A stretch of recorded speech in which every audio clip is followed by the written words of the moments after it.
کا مطلب زمانی لحاظ سے آخری کہیں نہیں ملے گا، مرتبے اور مقام کے لحاظ سے آخری ضرور ملے گا۔ یعنی جب عرب شاعر کو خاتم کہتے ہیں تو مراد یہ ہے کہ اس کمال کا شاعر اب کبھی نہیں آ سکتا۔ شاگرد آ سکتا ہے، ہمسر نہیں آ سکتا، استاد نہیں آ سکتا۔ یہ سند ہے، یہ سند چلے گی، خاتم یعنی مہر اس کی چلے گی، اور اس کے مقابل پر جو بھی دعویٰ ہوگا وہ گر جائے گا۔ جس کو تصدیق نہ حاصل ہو اس شاعر کی، وہ بے معنی ہے۔ تو وہ اساتذہ جن کی سند چلتی ہے ان کو خاتم کہا جاتا ہے۔ وہ اطباء جن کی سند چلتی ہے، جو اپنے مضمون میں درجہ کمال کو پہنچ جاتے ہیں، ان کو خاتم کہا جاتا ہے۔ اور ایک استعمال خاتم کا خود حضرت اقدس محمد رسول اللہ صلی اللہ علیہ وسلم کی زبان سے بھی سنیے۔ حضرت علی رضی اللہ تعالیٰ عنہ کو مخاطب کر کے فرمایا، انتا خاتم الاولیاء۔ ایک روایت میں ہے فرمایا انتا خاتم الاصفیاء۔ بات ایک ہی ہے، دونوں روایتیں ملتی ہیں۔ اگلی بات سننے والی ہے، کما انا خاتم الانبیاء۔ جس طرح میں خاتم النبیین ہوں، اے علی تو ولیوں کا خاتم ہے۔ اب خاتم کا ترجمہ وہ لگا کے دیکھیں جو مولوی کرتے ہیں۔ کیا مطلب بنے گا؟ کما کا لفظ بھی آ گیا ہے، جیسا میں ویسا تو، خاتم میں ہم برابر ہیں، لیکن میں نبیوں کا خاتم، تو ولیوں کا خاتم۔ تو مطلب یہ بنے گا کہ اے علی، جس طرح میرے آنے کے بعد، ان مولویوں کے ترجمے کے لحاظ سے، جس طرح میرے آنے کے بعد ہر قسم کی نبوت کی عطا ختم ہو چکی ہے، ہاں پرانا نبی آ سکتا ہے، اس طرح اے علی میرے بعد، تیرے بعد ولایت کی صف اسلام سے لپیٹ دی جائے گی۔ الا ان اولیاء اللہ ہے لا خوف علیہم ولا هم یحزنون کا دعویٰ بیکار جائے گا، قرآن کریم غلط نکلے گا، نعوذ باللہ۔ کوئی ولی پیدا نہیں ہوگا، کیونکہ جیسے میں آخری نبی ہوں اس طرح تو آخری ولی امت میں ہے۔ اس کے بعد کوئی امت کا کوئی شخص کبھی ولی کا منہ نہیں دیکھے گا۔ یہ ترجمہ قابل قبول ہے؟ تسلیم کر سکتے ہیں؟ ہرگز نہیں۔ کیا ولایت بھی ختم ہو گئی؟ نبوت تو گئی، نبی نہیں آ سکتا، تو کیا ولی بھی کوئی نہیں آئے گا؟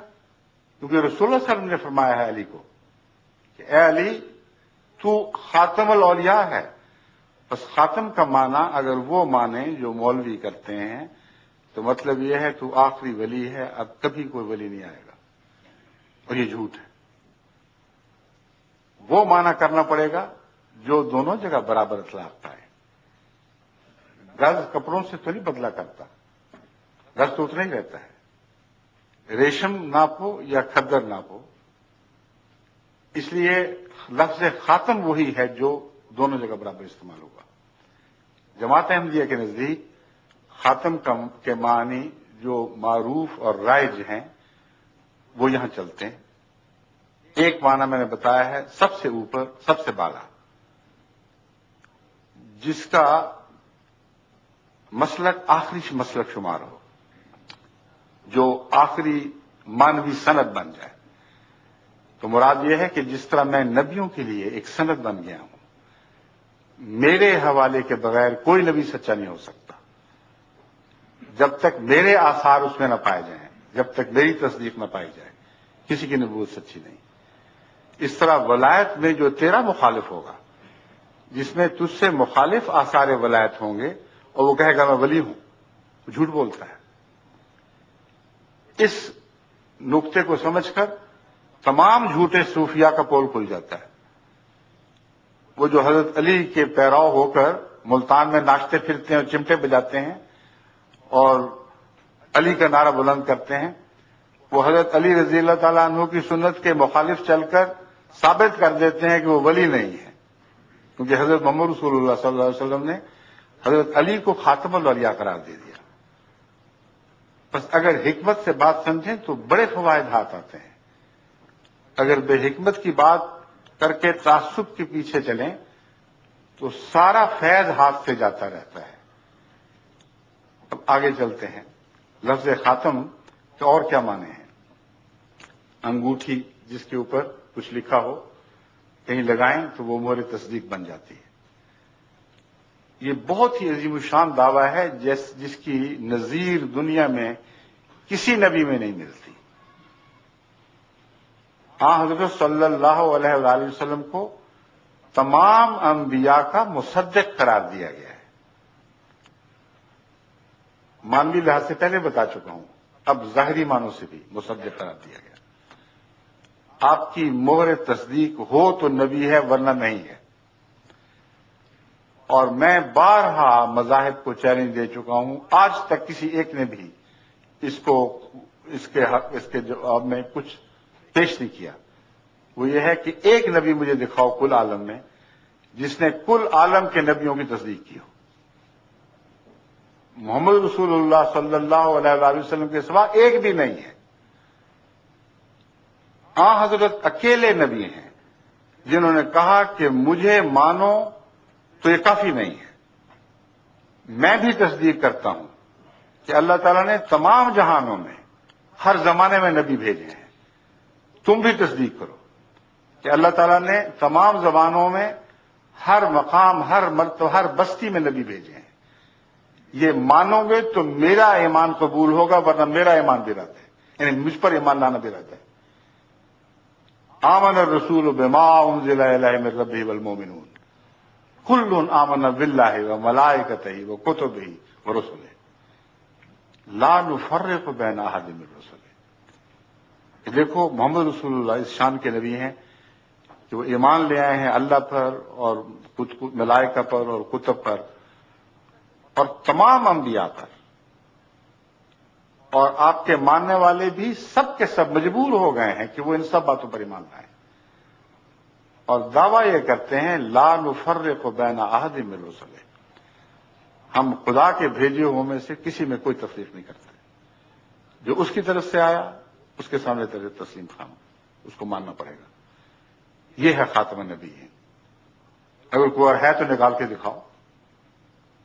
مانا وہ جو کل عالم پہ اسلام کی فتح کو ثابت کر دے، اس کی برتری کو ثابت کر دے، کوئی مذہب سامنے سر نہ اٹھا سکے۔ ورنہ یہ دعویٰ کہ بعد میں کوئی نبی نہیں ہوگا، اس کی کیا دلیل ہے؟ کس نے سارا زمانہ دیکھا ہے؟ کوئی بھی نہیں مانے گا، نہ مانتا ہے۔ پہلے ایمان لاؤ تو پھر مانتے ہو، ورنہ اپنی ذات میں اسلام کی برتری ثابت کرنے کے لیے اس بات میں، اس دعوے میں کوئی بھی دلیل نہیں۔